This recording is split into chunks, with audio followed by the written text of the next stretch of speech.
They keep leaving it late. They keep letting in goals. Is that going to be a problem? Either they're getting lucky at this moment in time and that luck will run out, or it's the sign of champions to keep winning games when maybe you aren't at your best. Do you put it down to a mentality led by Virgil Van Dijk that this team will not be beaten? And it's quite scary that actually they're not playing that well and yet still finding a way to win, because there's a lot of players on an individual as well as a team basis. They're nowhere near their best right now, but they are finding a way to win. It's 100% mentality, and it's not luck at all. The marked difference from last season is that they are a little bit more chaotic in their style of play this year. They've got a lot more attacking players, I think, to fit in now. Going forward, how do you stick all these jigsaws into one piece? Up until last night, Mo Salah, I'm sorry, he's been bang average.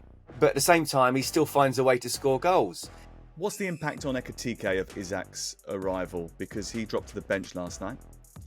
Well, I think he'll be disappointed about that. But I think it was inevitable. I do feel a little bit sorry for Ekitike because he's just got in the France squad as well, and obviously needs to be playing in order to be on the playing for the World Cup next summer.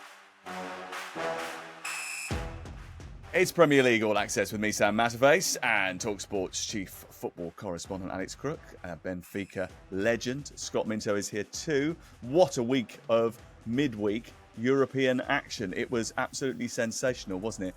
I did Real Madrid on Tuesday night, did Chelsea against Bayern on Wednesday, watched Liverpool back late last night as well. And I must admit, I thought with Arsenal and Spurs getting off to a winning start, largely it was a very, very good week for the European teams, the Champions League teams, apart from Chelsea, Scott.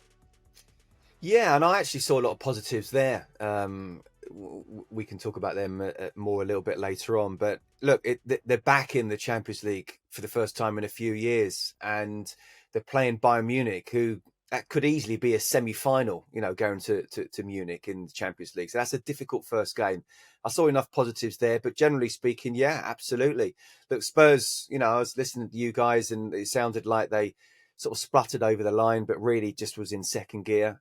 Arsenal do what Arsenal do, so really pleased for them. Liverpool do what Liverpool do right now as well, don't they? So, well, we mentioned this on the pod in the early part of the week, didn't we, Crook? They keep leaving it late. They keep letting in goals. Is that going to be a problem? I guess you can look at it as two ways. Either they're getting lucky at this moment in time and that luck will run out, or it's the sign of champions to keep winning games when maybe you aren't at your best. I mean, they were at their best at 2-0 up. They looked like they were cruising in that game, and then Diogo Simeone made a couple of changes that altered the course of proceedings. But I was still sat there, even in the 92nd minute. I said to my wife, Liverpool are going to get a winner here. They're still going to win this game because that's just what they've been doing. Yeah, I think absolutely gripping to watch once again, and the old Simeone in the crowd thing also makes it as well, doesn't it? There's been so many other big storylines around Champions League, the Dortmund Juventus 4-4. It was 0-0 at half time, and that one went crazy second half. Bad result for Benfica, Scott. Big result that, because it's ushered in the Jose Mourinho second coming. He was only there for about 3 weeks the last time he was manager of Benfica, but he signed a 2-year contract now. How do you feel about it? Well, we'll see what happens because there's elections coming up. So it was similar to almost 25 years ago to the day since he was appointed first time round. The elections came in. He wanted a new contract. Didn't happen. So he walked away. So we'll have to wait and see whether Rui Costa stays. But look, without that result, to go with the respect to Karabag, to go 2-0 up at the Luge, to lose 3-2. They drew against Santa Clara just before. Those results, if they hadn't have happened, Jose Mourinho wouldn't be back in the job right now. So look, he is box office, isn't he? And what's Chelsea's next game in the Champions League? Benfica at Stamford Bridge. And do you know what was interesting? Because I was listening to somebody else, James Horncastle, talk about this. And he was saying, it's almost a little bit out of order that the Champions League gods had robbed us of 16 different press conferences with Jose Mourinho over the course of this period. The fact that they knocked him out before we'd got into the Champions League meant that we didn't get him to talk to us in his box office fashion all those times pre-match and post-match. But now we are going to get a huge dollop of Jose in the Champions League. And listen, whatever you think about Jose, whatever you think about his management style now and his career and what's happened to it since he left Manchester United and Tottenham or whatever, he is a celebrity. He is someone who pulls in viewers. He always comes up with a moment. He gives you a line. He's terrific content, isn't he? He just is. That is Jose. Yeah, and particularly in this instance, as you say, going back to Stamford Bridge, we were in Istanbul when Fenerbahce played Manchester United last season, and he put on a show for the cameras, didn't he? I actually felt sorry for Erik ten Hag, Sam. I think you were in that press conference as well. Jose had done his earlier in the day, ten Hag was in the evening, and he couldn't possibly compete with what had gone before. So, listen, football is always better with Jose Mourinho around. Is he the powerhouse that he once was? Probably not, but intrigued to see how this works out in Portugal because it's a massive story. That's a massive, massive compliment to Erik ten Hag to suggest that the reason that he didn't perform on that night in the press conference was because Mourinho had overshadowed him just beforehand. It was one of the most boring press conferences I think I've ever been to. I literally could have watched paint dry and it would have been more entertaining. He didn't say a thing, did he? It was towards the end of the era as well, wasn't it? So I think he sort of knew that things were not going particularly well and they were trying to sort of usher him out the door. So he was being particularly sort of monosyllabic with his answers on that night. Right, okay, so we're recording this on Thursday morning. So we haven't seen Manchester City, Napoli and the homecoming for Kevin De Bruyne yet. I'm on my way there this afternoon. But we will look at all of the fixtures that are happening in the Premier League this weekend and what we feel is going to happen in the big fixtures. Arsenal, Man City obviously will be influenced by what happens on Thursday night. And we'll probably have to look at that from just an Arsenal perspective. But it is another early season big heavyweight clash. And we've had a few of those already this campaign. But the big one we're doing on Saturday morning, 12:30, live on talkSPORT, is the Merseyside Derby. Well, I said to you on Monday's podcast that Opta had given us statistics about Liverpool scoring the most Premier League goals in the 90th minute or more. But most of them were winners as well, right? They've left it late again. Another winner in the Champions League. They did it against Burnley. They did it against Arsenal. A 100th-minute winner against Newcastle United. 2 late goals against Bournemouth in the opening game of the season. How much of these last scarf winners do you put down to mentality, Scott? I mean, we've just sort of talked about it being luck that could run out, but do you put it down to a mentality led by Virgil van Dijk that this team will not be beaten? Isn't it amazing when you go back to the 70s and 80s of the Liverpool side that dominated English football? They scored late goals. And then the United side of the 90s and the 2000s, and they scored late goals, dominating English football. Isn't it amazing how the real top teams go to the very end and don't give up? And whether you call it a fitness thing or a mentality thing, it's a combination of the two.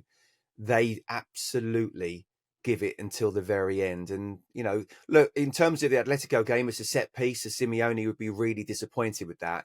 But it absolutely is showing that, and it's quite scary that actually they're not playing that well and yet still finding a way to win, because there's a lot of players on an individual as well as a team basis. They're nowhere near their best right now, but they are finding a way to win. It's 100% mentality and it's not luck at all.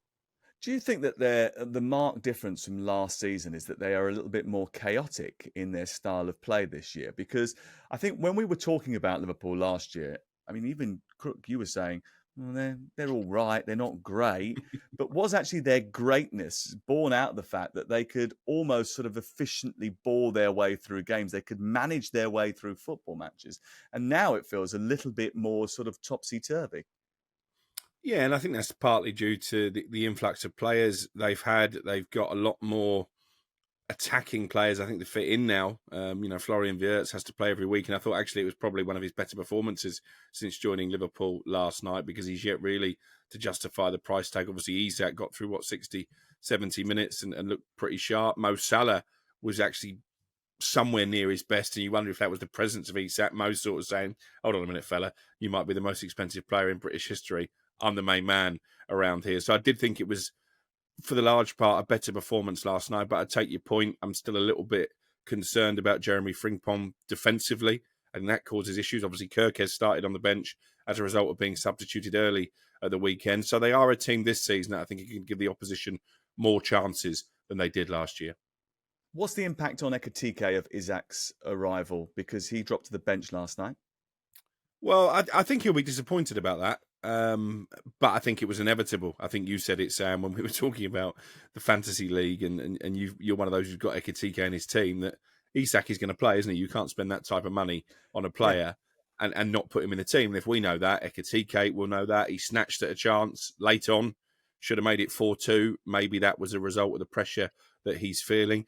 It does seem a little bit odd that at the time we thought the reason they signed Ekitike was because they didn't believe they had a chance of getting Alexander Isak out of Newcastle. That's why they hijacked that deal. So to end up with them both is a little bit of a selection headache for Arne Slot. It's probably a nice one as far as he's concerned, but I do feel a little bit sorry for Ekitike because he's just got in the France squad as well and obviously needs to be playing in order to be on the playing for the World Cup next summer.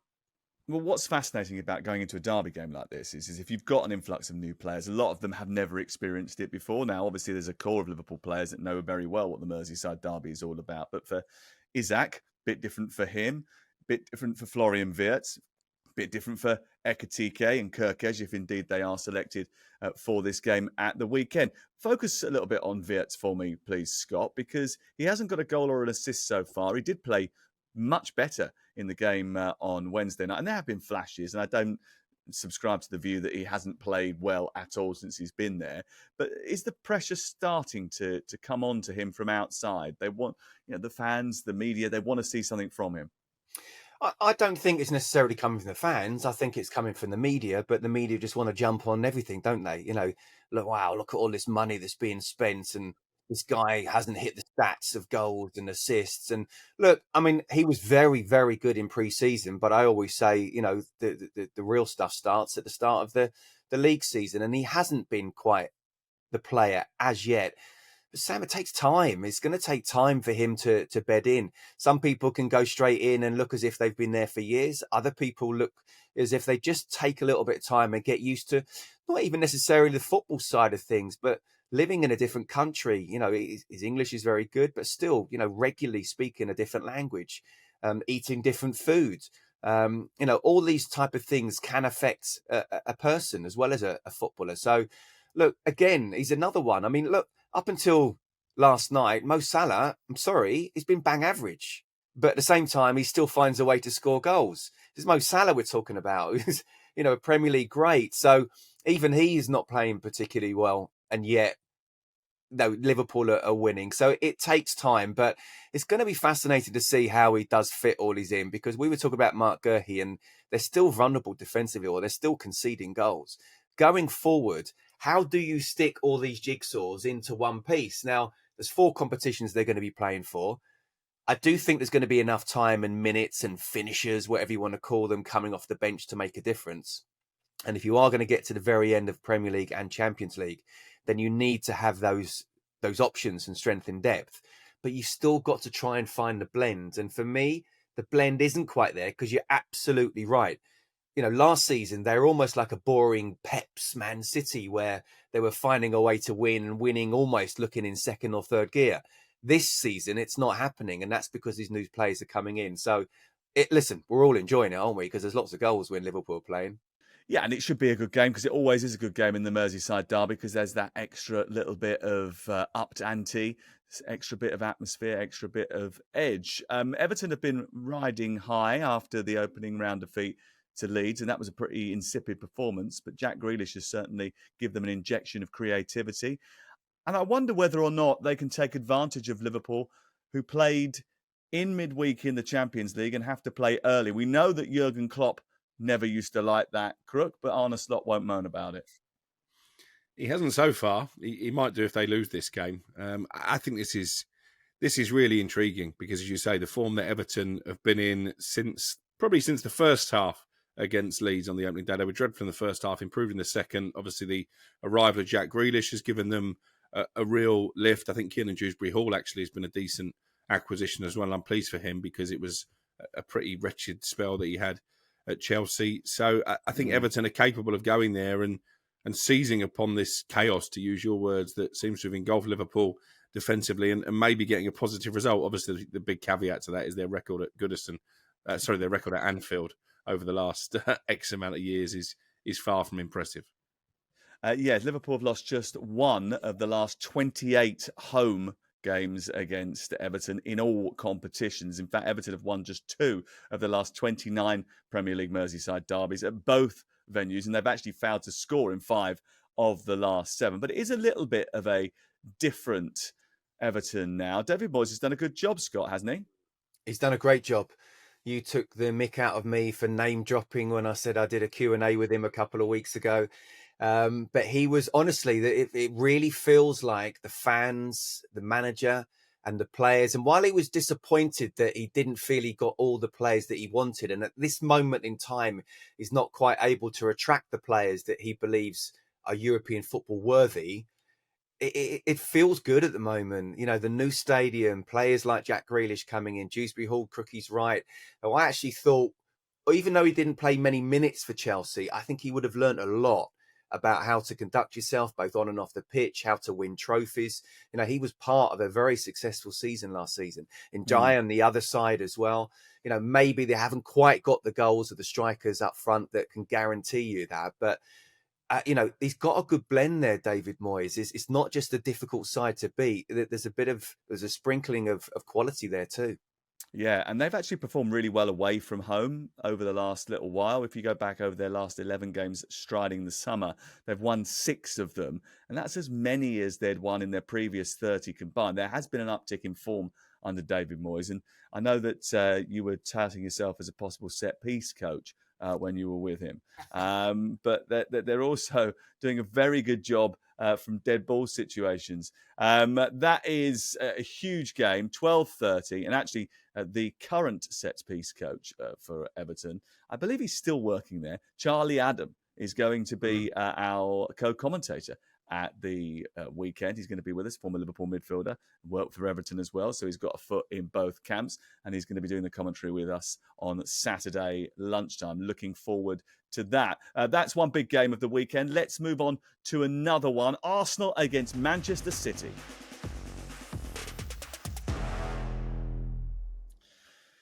Actually, I'm really intrigued to see how they perform against Napoli, Manchester City on Thursday night, because I think the common consensus was, Scott, that they were back to their best in the derby, but very difficult to judge them against the Manchester United team that hardly put a tackle in.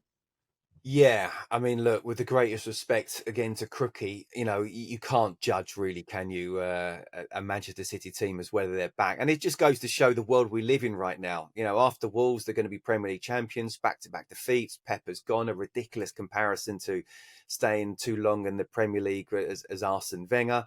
And you didn't like that, did you? That was in one of the papers, wasn't it? And we brought it up on White and Jordan when Crook and I were on the Friday. Yeah. And you thought that was ludicrous. I mean, ridiculous, ludicrous, call it what you will. Look, we sort of joke about I'm a follower or whatever of Pep. I just really admire anybody who can be that successful with that kind of pressure and not only win major trophies at the very top end, but also get half the world trying to copy him at all different levels as well, including down to academy. I admire him for what he's done. But look, and again, where are we right now? They've won 2, they've lost 2. You know, let's wait and see. No, you can't judge. And look, 4 straight titles, something that even Sir Alex Ferguson couldn't do, or Bob Paisley, and 1 season not doing it, and suddenly a couple of bad defeats into that second season, and he's outstaying his welcome in the Premier League. It's just absolute nonsense. Even Fergie went 3 years without winning the title. You can't do that nowadays here. So look, it's a fascinating game. I think Arsenal having a couple of extra days, I think, will make a big difference. We'll have to wait and see how the injuries are for City. But I think Arsenal are looking very strong at the moment, aren't they? Very solid indeed.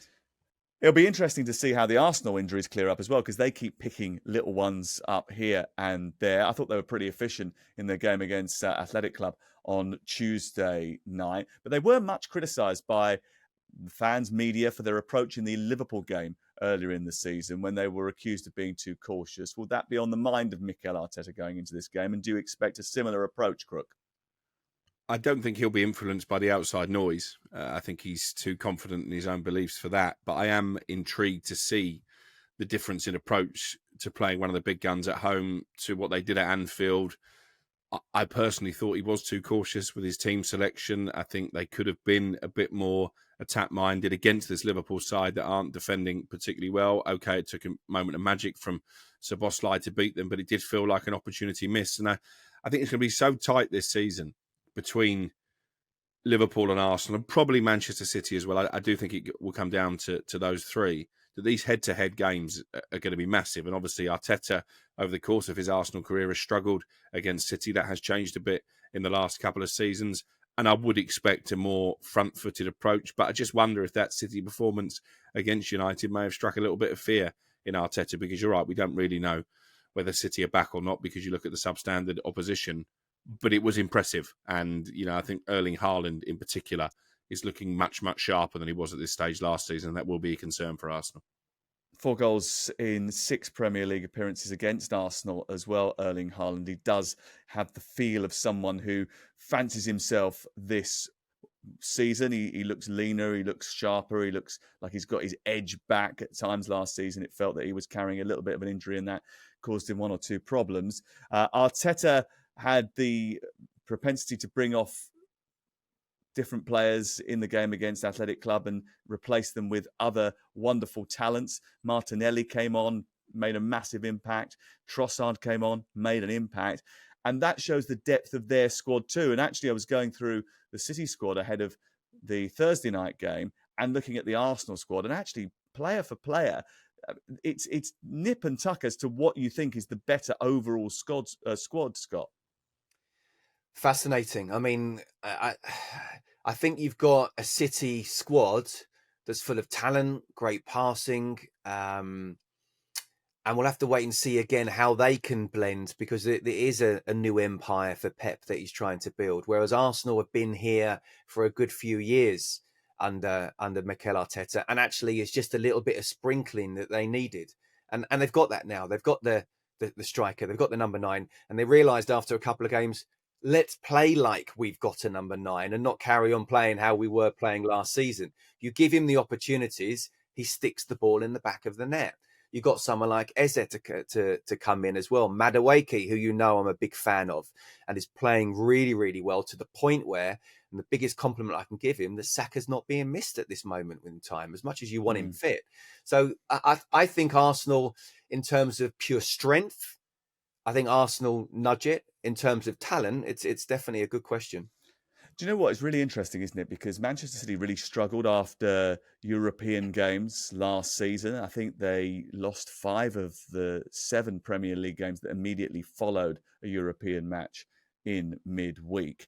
And this game on Sunday is absolutely crucial in the title race, isn't it, Crook? Because if they were to lose this, the ground that they would have already lost on the front runners would be significant.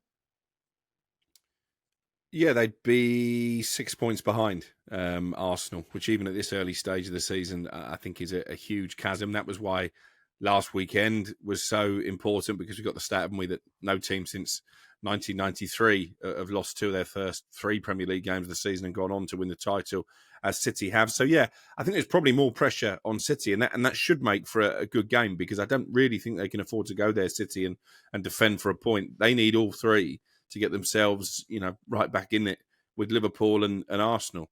So you're right. I think a defeat for City, even at this early stage, would be pretty terminal for their hopes of getting the title back from Liverpool. They'd be 6 points behind Arsenal, but if Liverpool beat Everton on Saturday as well, there'll be 9 points behind Liverpool, Scott, at this stage of the season, 5 games in. That is almost insurmountable, isn't it?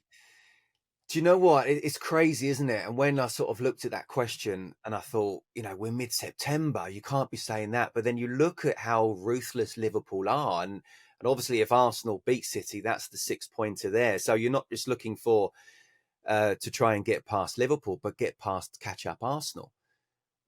It's a massive game.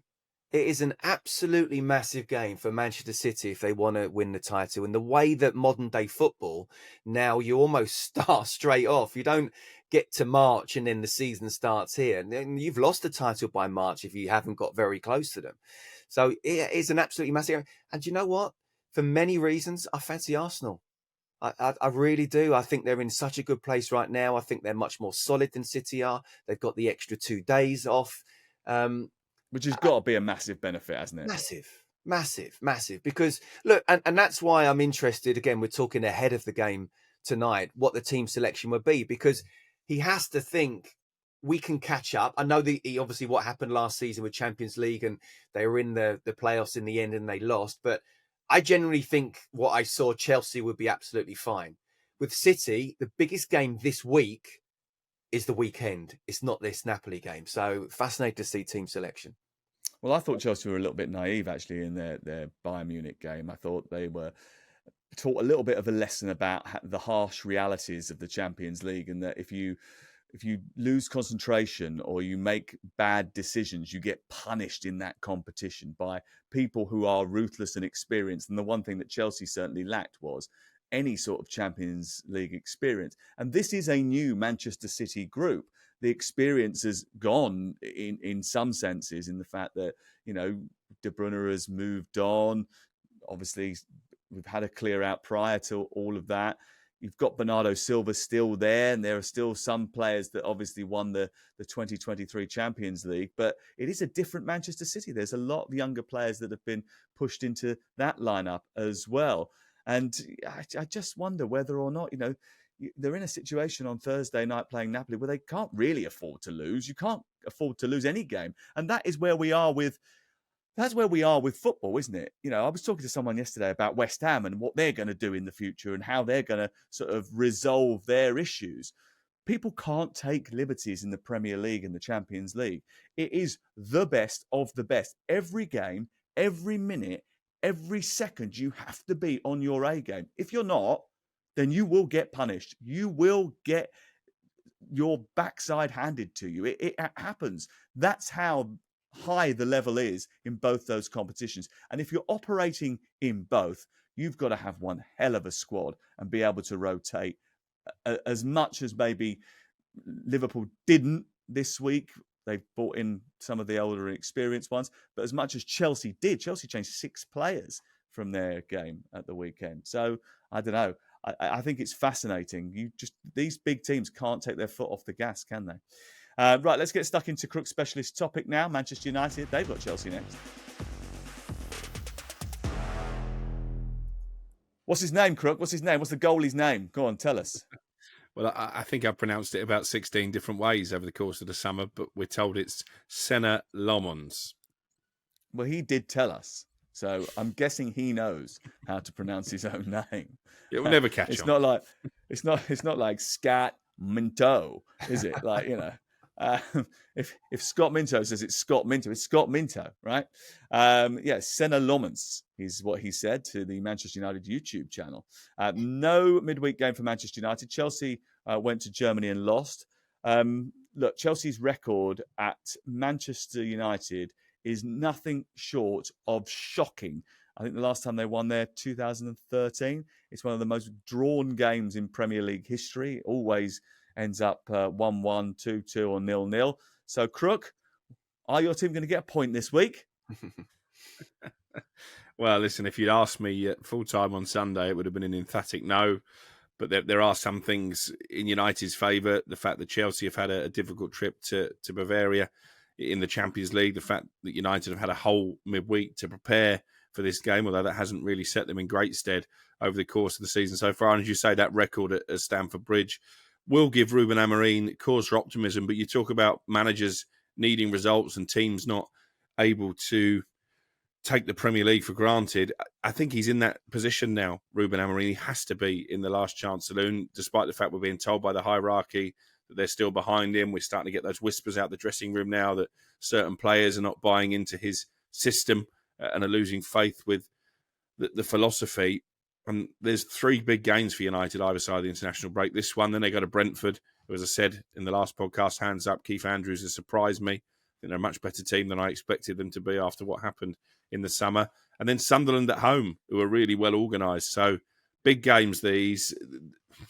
United tend to play their best against better opponents, so that will give the fans confidence as well. But this is going to be a pressure cooker atmosphere. And I just wonder, if it starts to go badly, does Ruben Amorim for the first time come under real scrutiny and pressure from the Old Trafford fans, because they've been very supportive so far, despite the fact he's won 8 out of 31 Premier League games. Scott, he's just said Ruben Amorim has to be in the last chance saloon. Is that the most Manchester United thing to say? Yeah, well, he's definitely not the little ball genius. I don't think he's comparing himself to Ruben Amorim We anymore. haven't heard sexy Amorim for a No, little while, have we we? haven't had that for a long, long time. Even though Crookie's a bit sexy now, isn't he, with the haircut he had, although he hasn't done his hair clearly this morning. But I noticed on Insta as well, you putting in his haircut. I took him Look, to the barbers in Manchester, funny yeah, enough. yeah. I mean, nothing's going to change. Nothing's going to change. The only thing I would say is they somehow lift themselves. You know, Chelsea have a terrible record at Old Trafford. I'm going to be there for Malaysia TV. I'm really looking forward to it. But I'm worried. I'm worried. You said about 3 weeks, and Chelsea have had a very difficult game, not just in terms of the game itself, but the travelling. You know, you don't sleep well for sort of 48 hours after that. But it's almost like United need that as a leveller because Chelsea are so far ahead of them right now. And there comes a point where you turn around and say, well, if you keep on doing the same thing and the window's closed and nothing's going to change, what different is going to happen? And look, I was at Palace during the week, and they only just about got past Millwall, but we know that 3-4-2-1 can work. I just think these players, with the weight of the shirt of Manchester United, the culture that it's been in the last decade or so, they're still really finding it really hard to turn around. And I know you probably had a bit of a laugh with me when I said about Mourinho for United, and obviously he's going to be at Benfica now.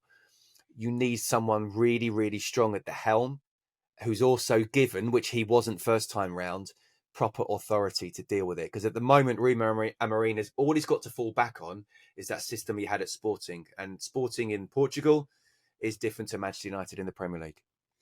Interesting though, isn't it? Because actually we had a massive ding dong on Monday about system and owners and all this kind of stuff. And You tried you to be know, contraire. I didn't try to be contrary. I was just saying you just moan about everything. It's always somebody's fault. You had to point the finger at somebody. You're never going to get anywhere if you don't let them build. Was the system really a problem on Sunday? I actually saw someone comment on the Instagram video of us two having a little bit of a go about the system, asking the question, is the system the problem? And Andy Townsend and I were talking about this randomly on Wednesday. And I was saying, well, hold on a second. It can't be the system that is the problem. If Patrick Dorgu is getting as much joy as he is down the left-hand side against Manchester City, getting into brilliant crossing positions, but just not delivering. So the system is actually developing what it's supposed to, which is width and attacking threat from wide areas. But yet, because the players aren't of the quality to be able to deliver it, they're not getting the results that Ruben Amorim is expecting from the system that he has designed. Well, that's the issue for me. You know, because he's so committed to this system, you're shoehorning players into positions that are alien to them. That's my issue. Not necessarily that That's the system not an is alien position for completely Dorgu, flawed. though, is it? Because that is why he was signed, to play that position. So it's just bad recruitment. That's a different matter, isn't it? Yeah, but I'm talking more about Bruno. Bruno Fernandes is the biggest problem, okay? And people have been saying Bruno Fernandes is the biggest problem at Manchester United for years when that hasn't been the case. It is now because he's playing in a position where he doesn't have the tactical awareness or discipline. Is that Bruno Fernandes' fault? Partly, because actually I looked at Phil Foden's stats in the Manchester derby and he had to go into midfield at times and help out Rodri, who's still not fully fit. And he got through double the amount of defensive contributions as Bruno Fernandes. So you can label a little bit of the blame at the player's door, but ultimately there is a way you can set up that team, even if you're so wedded to this system where you're not playing Bruno Fernandes as a number 6. You play Amad Diallo as left wing back because Dorgu is rubbish. You play Kobbie Mainoo. I thought made an impact when he came on. It's easy to do that when you're 3-0 down. You put him in the number 6 position, and particularly with no Mason Mount and no Mateus Cunha, you play Bruno Fernandes in his best position as one of the 2 number 10s. He overcomplicated it, Ruben Amorim, and he didn't. There he is. He is Ruben Amorim there. See? He's doing the tactics. He is. He's got his little tactics board out. He's turned into. He's got one of those little. What's that little thing he had? The little whiteboard with the counters. He's sitting there moving them all around like he did at Grimsby. Have you got one of those? We should definitely get you one of those. I think it'd be. I did have one when I took did charge of a veterans team, and we won the tournament. By the way, I got a lot of 0-0 draws. Ruben Amorim could learn to get 0-0 draws. That'd be quite good. I'm not surprised that you have one of those boards, to be fair. That sounds right up your street. But the difference between you trying to win that tournament and therefore, actually, I think every game went to a penalty shootout, didn't it? Is that true? Yeah, we didn't score a goal, We got one goal on route to the Great. final, and then we Sounds won like it would 3-1 go in the down. final. We won 3-1 in the final. Sounds like it would go Show down me the brilliantly medal. at Old Trafford. I'm sure they'd love that sort of football. But the reason for the system, I'm guessing, Scott, and the sort of devotion to it is because ultimately he wants to be in a position to have long-term success, and he believes this is the way to do that. So it's all about schooling and automatic actions and patterns of play and getting into the zone of being involved in this system over the long term rather than the short term, right? He's not thinking about winning against, there is a part of him that'll be thinking about winning against Manchester City or winning against Chelsea, but his overarching view is I've got to develop something that holds water for a long period of time. Look, you're absolutely right, Sam, but if you don't win games, you don't get time. It's as simple as that. You have to Well, he hasn't won any games and he's had quite a bit of time, to be fair. And why has he got time? He's got time because United has been a shambles for over a decade. And the fans want to get behind a manager who can turn it around because they've had enough of the culture that's been going on in the dressing room that is a million miles away from the dressing room that I played against with Beckham, Keane, Scholes, Giggs. You know, don't want to compare. That was then, this is now. But still, the culture has been that bad and a million miles from it that they want to get behind their manager. They wanted to get behind the little bald genius until he wasn't a genius. He was just bald. And then you're talking about now Ruben Amorim on top of that. Look, I'm with you to a point, but Crookie's right. This is Manchester United. You have to win football matches. And it's all very well saying we're going to develop players for this. He's not going to get the time. If it carries on like this, he's not going to get past Christmas. So he needs to find a way to win games. And you're right about Dorgu, and it's about the recruitment. But if you keep on doing the same thing, you get the same results. So why not even just change it? I think he's gone too far now to do it. He's going to either live by the sword or die by the sword. I hope for his sake it works. I want him to do well. But at this moment in time, it's still the juggernaut of United seems to be too much for this group of players. It's so ironic that on Tuesday night, one of Real Madrid's best players was a left back called Alvaro Carreras, who was in the Manchester United academy. They sold him to Benfica. He had a great season at Benfica, who then subsequently sold him to Real Madrid. And he's starting every game for Real Madrid at left back. And he is absolutely terrific. And watching that on Tuesday night, I just thought, it's galling. You must be, if you're a Man United fan, you're watching that, you're thinking to yourself, are you kidding me?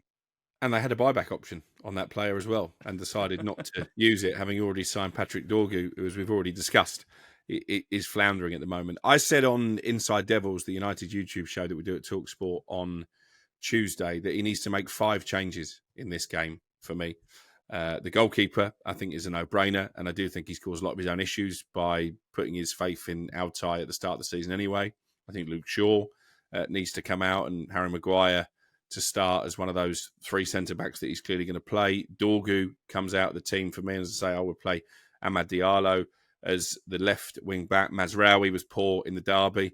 If Dallow's fit, I think he needs to go in as the right wing-back, and Ugarte comes out of the team as well for me because he was really poor over the course of the 90 minutes and has been really poor actually over the course of his Manchester United career.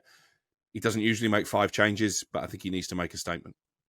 Right, will that get him his 0-0 draw that you so desperately crave? You take a 0-0 draw at this moment in time. United fans bite your hands off for that. You know who's scoring the winner, Sam, don't you? Alejandro Garnacho. Absolutely. I don't know. Chelsea weren't particularly great, I didn't think, on Wednesday night. The most drawn fixture in the Premier League history, by the way. 27 times it's finished level. 14 draws have come at Old Trafford. So it's usually a game in which the teams share the points. Lots of huff and puff from Chelsea in midweek. I thought, actually, they responded really well to going 2 goals down. Champions League games can get away from you very quickly. If you are not at it, and we just mentioned about if you switch off for a moment, things change. And that happened to Chelsea. You know, they got themselves into a bit of a sticky moment because the referee got involved in a free kick, gave a dodgy decision, first of all, for a free kick that was never a free kick. Then he gave a drop ball after Kimmich smacked the ball at him, which actually was Kimmich's fault because it was a dead ball situation. Should never have been given as a drop ball. He should have played on. And then after that, Chelsea lost concentration. They were so busy about moaning about the referees and the official that then got Caicedo got caught the wrong side of Harry Kane, who's just a little bit cuter and wiser, and they're 2-0 down. They applied themselves well, Scott, after that and got back into the game, I thought. But then after half-time, Bayern just took control. After a bright start from Chelsea in the first 10 minutes after the break, Bayern took control. And I think it was just a little bit of a lesson that this is a team that don't have experienced leaders that sometimes you need to get you through games like that. Yeah, and I do agree, and there's a lot I agree with you on that. I mean, but half the outfield players or half the team were making their Champions League debuts. Yes. Chelsea fans will be feeling that this is where we need to be. It's not much more of a difficult first game than Bayern Munich away. And I actually thought first half, Chelsea played really well. Didn't deserve 3-0 down, bounced back. Again, you're right. Referee, what you're doing. Jace Cundy, I was with him. He was absolutely livid. But you've got to be alive to it. You got to come across. Don't leave João Pedro out at left back on a 1-on-1 situation with Michael Olise. There's only one winner there. Moises Caicedo, you're a brilliant player. Don't be making those tackles in the box. You make them where you normally make them in the centre circle. Stay on your feet. So it's moments. And obviously Malagusto, I thought had a good game, but just obviously made a bad mistake for that 3-1, and that kind of killed it really. I'm not negative in any way. That was always going to be a tough game. I saw enough positives there to say with the games that they've got coming up with Ajax, Karabag, there's Paphos, obviously there's Atalanta, Napoli and Barcelona. I think they'll be absolutely fine. And I think this is a team that's growing. They're still young, they're still learning, and there's a lot of positive to take while learning on the mistakes that they made. Yeah, I think there's some good points there, and I think you're right. The issue is that, like we said before, it is very easy to fall behind in this Champions League format, and if you do that, catching up becomes quite pressurised towards the end. I also think this is a team that last year didn't have the commitment of playing Saturday, Wednesday, because what was happening was they were using the shadow squad for the Thursday night games in the Conference League. So there was a lot more rest and recuperation. That isn't there now. So after having that experience and going to Bayern, they've now got to go to Manchester United. It's a big ask. Yeah, look, just on the Champions League thing, PSG didn't do too well in the first half of last season, did they? So it can be done as you develop through a season, for sure. In terms of this, I mean, I was on with Al Brazil and Gabby earlier on, and I said to Gabby, I said, look at what happened to Villa last season. I mean, they came that close, didn't they, to getting back into the Champions League again? But their record after Champions League games was so poor. And this is where it's a real test. You're spot on. One thing, Premier League and Conference League, another thing, Champions League, and then Premier League. And can you go again? And whatever we say about United, Old Trafford is not an easy place to go for Chelsea Football Club. And Crook has already said it. They turn up for the big games, don't they, Manchester United? So it could be a difficult weekend for Enzo Maresca. Let's see. Let's have a quick look at some of the other fixtures that are doing the rounds this weekend. Well, Nottingham Forest, they've had a baptism of fire under Ange Postecoglou, haven't they, Crook? We wondered whether or not we would see Ange ball in full flow. And then on Wednesday night, well, we did, didn't we? I mean, they were 2-1 up against Swansea going into stoppage time, and somehow they lost 3-2. So I think that's a trophy we can certainly say Nottingham Forest will not be winning this year. He's back. Ange Postecoglou is back. He was even talking to the floor again in his post-match TV interviews. And I did see a graphic. I didn't watch the game. Obviously, I was watching the Champions League games. But I did see a graphic whereby there are 4 Swansea players just inside the Forest half, and you can only see 2 Forest defenders pretty much up on the halfway line. So, and Ange Ball is back. He promised, didn't he, after that game at Forest, when he was asked how long would it take until we see your style of play implemented? You'll see it on Wednesday, mate. Yep, 2-0 up and lost 3-2 to a championship side. Well done, Ange. Oh, it's the worst thing, isn't it? Because actually he was in such good spirits on Saturday. We had a nice little chat. He was looking forward to the next game. He was looking He's forward loving to this the bigger squad. But Crook's going to get his way, isn't he? Like, you know, it gives us all the entertainment. Look, again, I imagine if you're a Nottingham Forest fan, you've had quite a journey over the last few years. It's never dull, is it? Burnley have lost 6 of their last 7 Premier League games over 2 seasons at the end of last season in which they were in the top flight and the beginning of this.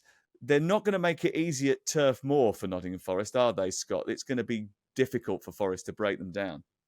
Yeah, absolutely. I mean, just on the Forest thing, I mean, everyone's desperate to get on, and I'm not saying that Crookie is, of course he's not, but on the back of Ange. Well, he kind of is. Well, okay, he is. You said that, I couldn't possibly comment. But he brought on Gibbs White and Hudson-Odoi on the hour mark and Sangare on 84 minutes. So you're 2-0 up at half time. You're 2-1 up going into injury time. You've got those players on the pitch. I'm sorry, it's the players. It's not the manager on that particular issue, in my opinion. In terms of Burnley, well, we saw what they can do against Liverpool. You know, they can make things very, very difficult. And Scott Parker is all about winning games. He'll do what he doesn't care if you win ugly or not. And I think this is the game now where you can really sort of start to see what a Forest team, well, that's going to take even a little bit more time because of the midweek. But he's had a week or so. He's had a couple of games. Do they go a little bit gung-ho? And then how will the Burnley react to that? This is going to be a tough place to go, as we saw last week. So, yeah, it's a really interesting game. I'm not saying it's going to be an absolute classic. It's going to be one of those. It's either really boring or just really open because Forest is so open. So I have no idea at the moment. West Ham against Crystal Palace, another must-win game for Graham Potter. If Amarin's in the last chance saloon, it must be last orders at the last chance saloon for Graham Potter, Alex Crook. Yeah, I think it's probably a two-way fight between the two of them to see who's going to be the next casualty after this game. Are you serious about that? Are you actually really serious about that? Is that what you feel that there is between Potter and Amarin as to who goes next? Yeah, and I would make Potter favourite because I think, unlike Amarin, I'm not convinced Potter does have universal support from the West Ham board. I've mentioned it already that David Sullivan had reservations even going into the start of the season after a pretty underwhelming stint when he came in and replaced Lopetegui. If you remember, David Sullivan only really wanted to give Graham Potter a short-term deal until the end of the season. I think if that was the case, and in the end, obviously Potter managed to get a longer commitment, I think he'd be gone already. And speaking of sources close to Potter, I think he knows he's bang under the pump. And there's irony there because they've got Palace at home. I could actually see them getting a result out of this. I'm not sure they'd win. Palace are a tough team to beat, but I could certainly see a draw. But then they go to Everton next Monday, live on talkSPORT, and it could be David Moyes, of all people, who inflicts the fatal blow for Potter. We'll have a bit more news on it over the next couple of days on talkSPORT, but I'm told that already replacements are being lined up, so the writing looks on the wall. Yes, we alluded to that on Monday, so keep your ears to the ground. West Ham have lost 4 of their last 6 Premier League meetings with Crystal Palace. The only one that they won during that run was away at Selhurst Park. This one is at the London Stadium. And the West Ham hierarchy, I don't know, it sort of went under the radar a little bit, I felt. They sent a big statement to everybody last night, just as all the Champions League games were kicking off, so that people's attention was diverted elsewhere. It was a really long sort of essay from the ownership group, which basically said, we're doing our best to put this right. We're doing our level best to put that right. We've improved the training ground. We've done major alterations to the structure of the business so that we can bring in better talent and provide a pathway from the academy into the first team. So they were sort of appealing to the supporters who have got planned protests this weekend to just sort of quell their enthusiasm for negativity around this fixture. Wolves against Leeds. Wolves, the only side left without a point in the league. Best opportunity against a Leeds United side that are a little bit gun-shy, Scott? Do you know what? Despite them played 4, lost 4, I've seen enough in Wolves to say in games and more than one that they don't deserve to be bottom, and they certainly don't deserve to have 0 points. So this is a tough game. Any Leeds fan who thinks that, okay, this is our opportunity, and I includes producer Jeremy in this as well. Wolves are not as bad as the table suggests. I did think that they'd missed their big players. It's just converting the chances. That's the problem. That's kind of important. But as I say, I've been impressed with their performance levels, if not their scorelines. Well, Jez and I were having a conversation yesterday, Jeremy, and he's like, I think Leeds might get something at Wolves. And I went, mate, I'm not being funny. I saw Wolves last week against Newcastle United, and they had some great opportunities in that game, And look, actually, they've been terrible in August and September. They always are. Wolves have got like this thing where they always start incredibly badly. In fact, they've lost 8 of their last 9 home Premier League matches in the first 2 months of the season. But they did create in that game at St James's Park, and they could have been in front in the first 15 seconds and probably unlucky not to be. So they will test that Leeds defence at the weekend. Be fascinating to see what happens. This is the stat of the week, by the way. Are you ready for it? Drum roll, please. Leeds manager Daniel Farke has lost all 7 of his Premier League games against sides whose names start with W. There's no W for Farke there. It's the worst 100% losing record by a manager against sides beginning with the same letter in the competition. I mean, the guys at Opta who worked that out, fair play to you. You might want to get out a little bit more, but great. It's great. If you're telling people they need to get out more, they really do need to get out more. Dear, oh dear. Right, okay. Crookmeister, thank you very much. Scott, thank you very much. Enjoyed that today. Liverpool Everton live on talkSPORT 12:30 on Saturday. At the same time, Leicester versus Coventry. Game day live with Troy and Adrian takes you round the grounds. Brighton, Tottenham, West Ham Palace, Wolves against Leeds. Fulham Brentford is live on talkSPORT 8 o'clock on Saturday nights. We've got another double helping of live football. And then on Sunday, I'll be with Mickey Gray, Perry Groves and Alex Crook, and we'll be taking you round the grounds in all sorts of corners of the universe, including Sunderland, Bournemouth, Newcastle and Arsenal against Manchester City. So make sure you're with us.